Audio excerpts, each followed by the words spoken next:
With the last few updates to Gran Turismo 7, they've added a few cars that aren't really the best. And we see nothing's changed. This is the Honda CRV HEV Ex Black Edition from 2021, and it is one of the latest cars added to the game with update 1.59. Now, why I say this car isn't gonna be the best, look at it.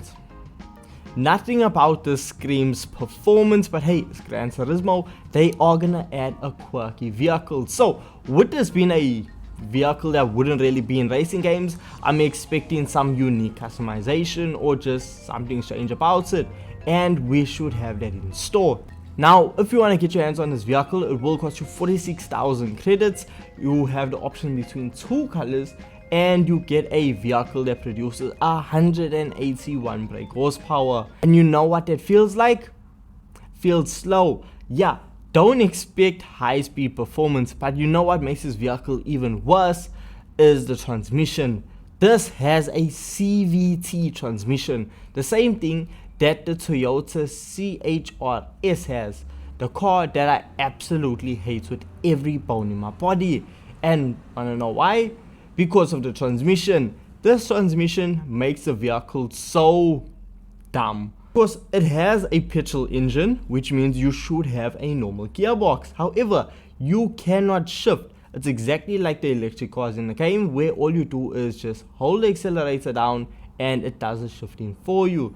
Now with this car, it's actually strange because say you come into a corner, you let off the accelerator to just let the car coast, and it almost has an overrun feature in it because you let off the accelerator and there's still almost a delay between the computer picking up that you let off the throttle and the car just still has an overrun. It still goes, It doesn't just let off the power.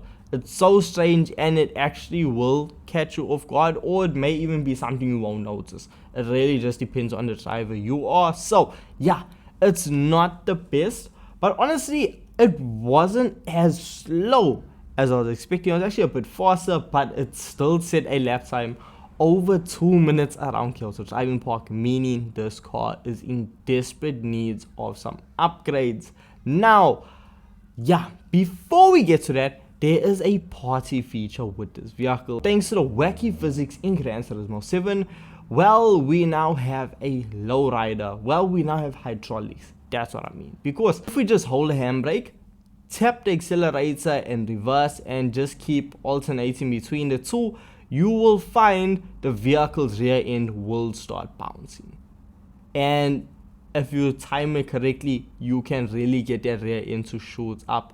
Now I found with me using it in like time attack events, time trial events, yeah, the vehicle will start respawning. It will pick up that something is not right and it will respawn you. But for that time being, when the car is just hopping, it's so fun to see. Now this should be getting patched very quickly, so don't be surprised if update 1.60 is around the corner. So look, while we have it here, try it out, have some fun in it. But something else that's also quirky and fun about this vehicle is the customization options we have for it, because unlike a lot of other vehicles in this game that really have very subtle upgrades that you won't really even notice, this has shouting in your face, look at me type of customization. Because we have customization that is reminiscent of Pikes Peak vehicles. So yeah, you have your massive front splitter, you have a crazy side skirt, massive rear diffuser, and an even bigger rear wing. I'm talking about a massive, you got a wang on the back of your CRV. So yeah, customization extremely bold, and it produces a ton of downforce.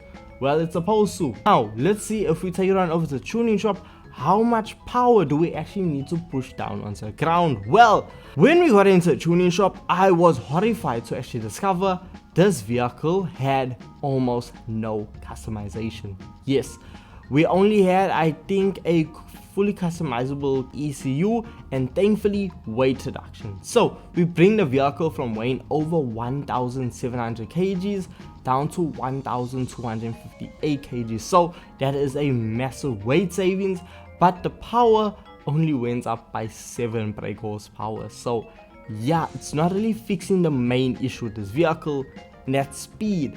Now we see around Kyoto Driving Park, the vehicle is still painfully slow, and with all of the downforce applied to a vehicle, it lost its ability to throw the rear end in the air.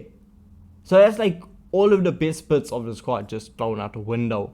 We now see fully upgraded, the Honda is actually able to set a fastest lap time of 2 minutes and 2 seconds around Kyoto Driving Park. It feels like we had no change in performance whatsoever. Yes, we did pull out so much weight, but the problem is the vehicle is still so extremely underpowered. It makes no difference as to how much weight we actually pulled out of it. So the usefulness of the Honda is comparable to a puffer jacket on the sun. There's absolutely no need for this vehicle, and that brings up the bigger issue. As I mentioned, in the past few updates, we have received vehicles like the CRV, the Toyota CHRS, as well as the Mazda CX-30. Now, I don't even want to include the Mazda because the Mazda is actually worlds better compared to the Toyota and the Honda here. So it's mainly the Honda and the Toyota.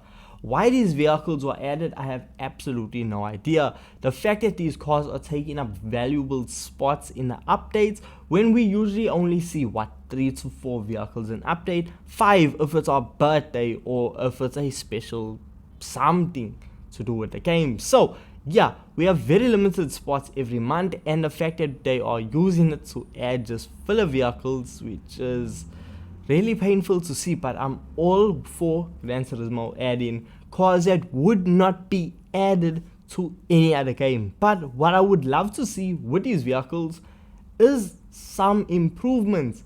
Give me an engine swap, give me something that I'm able to actually enjoy using these vehicles. Give me a reason to come back to these vehicles and actually use them, because I can tell you right now, I don't think I'm ever gonna touch this Honda again.